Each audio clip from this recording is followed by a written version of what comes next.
So, good morning, student. Today I am going to proceed the fifth lesson, the alien planet, the green movement role.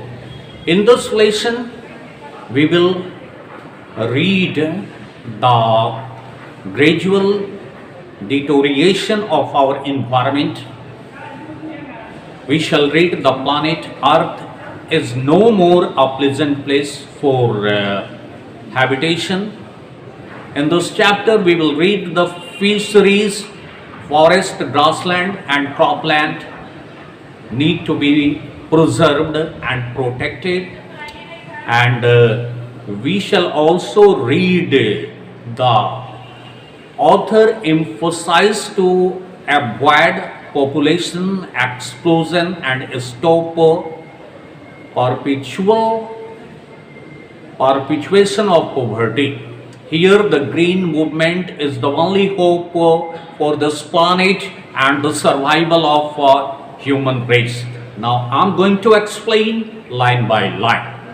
One cannot recall any movement in the history which has gripped the imagination of the entire human race so completely and so rapidly as the green movement, which was started nearly 25 years ago.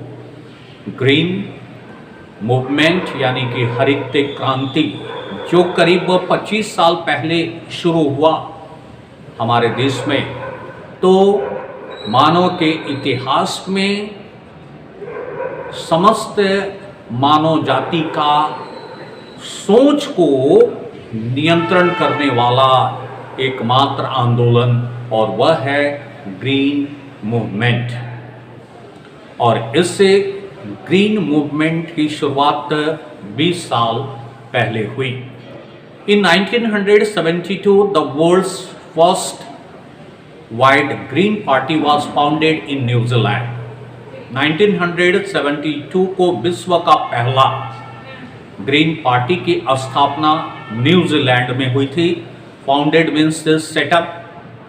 Since then, the movement has not looked back. और तब से यानी कि 1972 के बाद से ये आंदोलन कभी भी असफल नहीं हुआ, पीछे मुड़कर नहीं देखा। We have shifted. अब यहाँ पर shifted means change. हम लोग बदल चुके हैं। One hope किसी व्यक्ति के आशा और उम्मीद irrevocably means unchangeable from the mechanistic view to a holistic and ecological view of the world। अब हम लोग अपने दृष्टिकोण को पूरी तरह बदल लिए हैं। अब हम लोग अपने दृष्टिकोण को, जैसे कि मैकेनिस्टिक जो दृष्टिकोण है, इससे मैकेनिस्टिक के दृष्टिकोण को हम लोग पर्यावरण के तरफ, प्लांट और लिविंग क्रिएचर के तरफ, अपने इन्वायरमेंट के तरफ हम लोगों का दृष्टिकोण मुड़ चुका है। It is a shift in human perception means attitude, धारणा एज रिवॉल्यूशनरीज दैट, और यह ह्यूमन का एटीट्यूड है, ह्यूमन की जो दृष्टिकोण है वो ह्यूमन का दृष्टिकोण बदल चुका है और अब यहाँ पर ह्यूमन रिवॉल्यूशनरी हो गया है, यानी कि क्रांतिकारी हो गया है, यानी कि मैकेनिस्टिक व्यू से वो अपने आप को पूरी तरह अब रिवॉल्यूशनरीज बन गया है, यानी कि क्रांतिकारी बन गया है और अपना झुकाव, अपना रुझान इन्वायरमेंट के तरफ, प्लांट्स के तरफ और लिविंग क्रिएचर के तरफ जोड़ लिया है। तो अभी हम लोगों ने देखा कि किस तरह यहाँ पर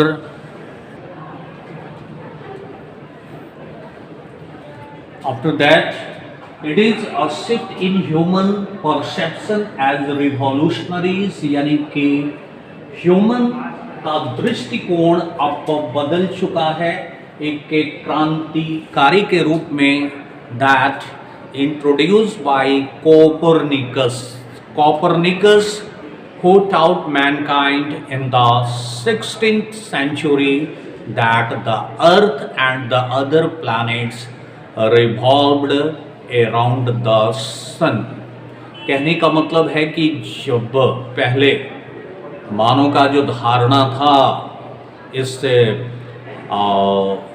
पूरा वातावरण के प्रति, हेवनली बॉडी के प्रति, वो अब मानव का परसेप्शन बदल चुका है एक क्रांतिकारी के रूप में, जो कि यहाँ पर कॉपरनिकस बताते हैं. कॉपरनिकस ए पॉलिश साइंटिस्ट, एक पॉलिश साइंटिस्ट हैं, एस्ट्रोनॉमर हैं, जिन्होंने 16th सेंचुरी में मानव जाति को बताया. क्या बताया 16th सेंचुरी में मानव जाति को? कि the earth and the other planets revolve around the sun. पृथ्वी और दूसरे प्लैनेट सूरज के चारों तरफ चक्कर लगाते हैं. ये कॉपरनिकस जो एक एस्ट्रोनॉमर्स था, इन्होंने लोगों का एटीट्यूड को, लोगों के दृष्टिकोण को बदल दिया. अब लोगों को पता चल गया हमारे सोलर सिस्टम के बारे में कि अर्थ और दूसरे प्लैनेट्स सूरज के चारों तरफ चक्कर लगाते हैं. For the first time in human history there is a growing worldwide consciousness that the earth itself is a living organism.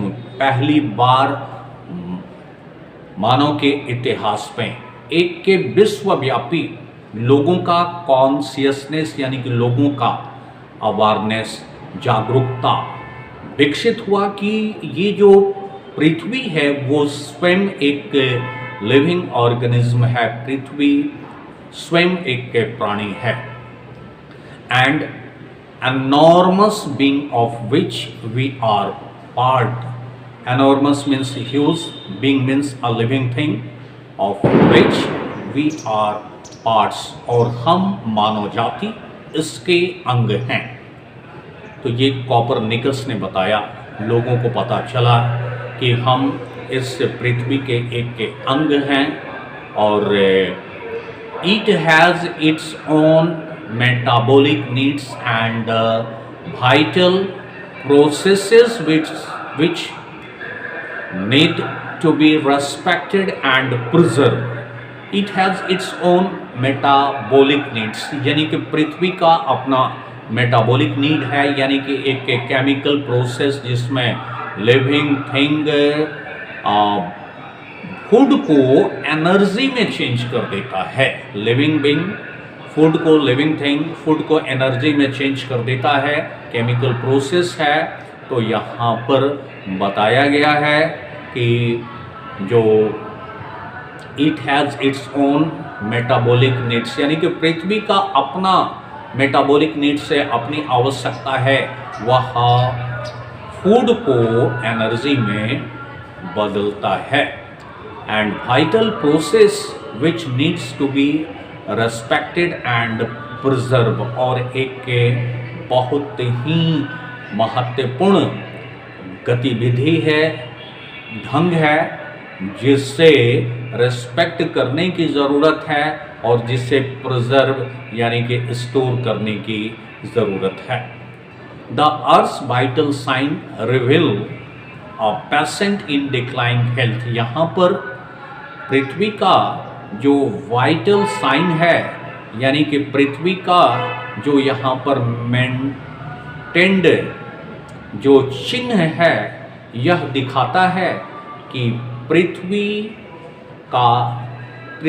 को एक पेशेंट के समान यहाँ पर मेंशन किया गया है कि पृथ्वी एक पेशेंट के समान है जिसका हेल्थ डिक्लाइन कर रहा है, जिसका हेल्थ गिर रहा है. We have begun to realize our ethical obligation to be good stewards of the planet and responsible trustee of the legacy to future generation। और यहाँ पर हम लोग अब रियलाइज करने लगे हैं, फील करने लगे हैं अपना इथिकल ऑब्लिगेशन, हमारा जो मोरल ड्यूटी है, इस मोरल ड्यूटी को हम रियलाइज करने लगे हैं कि हम लोग इस प्लैनेट का केयर टेकर हैं और हम लोग एक जिम्मेवार ट्रस्टी भी हैं। और ये फ्यूचर जनरेशन से हम लोगों ने विरासत में इस पृथ्वी को लिया है और मेरी जिम्मेवारी है, रिस्पॉन्सिबिलिटी है कि इसको सही सलामत लौटा देना, यानी कि पॉल्यूशन फ्री इन्वायरमेंट अपने फ्यूचर जनरेशन को देना, ये हमारी रिस्पॉन्सिबिलिटी है। The concept of sustainable development was popularized in 1987 by the World Commission on Environment and Development। ये जो कॉन्सेप्ट है, आइडिया है, सस्टेनेबल डेवलपमेंट मीन्स सप्लायर और सपोर्ट्स प्रोग्रेस। ये सस्टेनेबल डेवलपमेंट यानी कि वर्तमान का, फ्यूचर का ध्यान रखते हुए नेचुरल रिसोर्स को उपभोग करना, वाज पॉपुलराइज इन 1987। इसका जो आइडियाज़ था वो 1987 में फेमस हो गया सस्टेनेबल डेवलपमेंट का, और इसको पॉपुलराइज किया world Commission on Environment and Development ने 1987 को। In its report, it defined the idea as development that meets the need of the present without compromising the ability of future generation to meet their needs. That is, without stripping the natural world of resource future generation would need।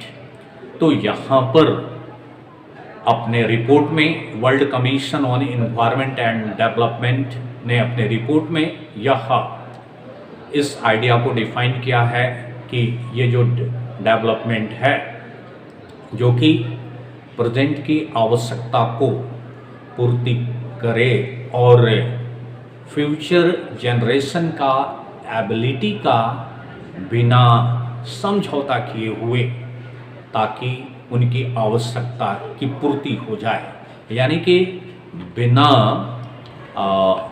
Future generation को जो resources की आवश्यकता है उस resources को destroy किए बिना present generation उसका उपभोग करे। ये सस्टेनेबल डेवलपमेंट पर World Commission on Environment and Development ने एक रिपोर्ट दिया। In the zoo at Lusaka Zambia, Lusaka Zambia के एक जू में there is a cage where the notice reads, एक केज है और उस केज पर एक नोटिस बोर्ड लिखा हुआ है और उस पर क्या लिखा है, the world most dangerous animal. उस नोटिस पर लिखा हुआ है कि विश्व का सबसे खतरनाक जानवर। Inside the cage there is no animal but a mirror where you see yourself. और जब आप उस केज के अंदर प्रवेश करेंगे तो वहाँ कोई अंदर में जानवर नहीं है, बल्कि एक बड़ा सा मिरर है जहाँ पर आप अपने आप को देख पाएंगे। Thanks to the effort of a number of ancient thanks to the effort of a number of agencies in different countries, a new awareness has now dawned upon the most dangerous animal in the world।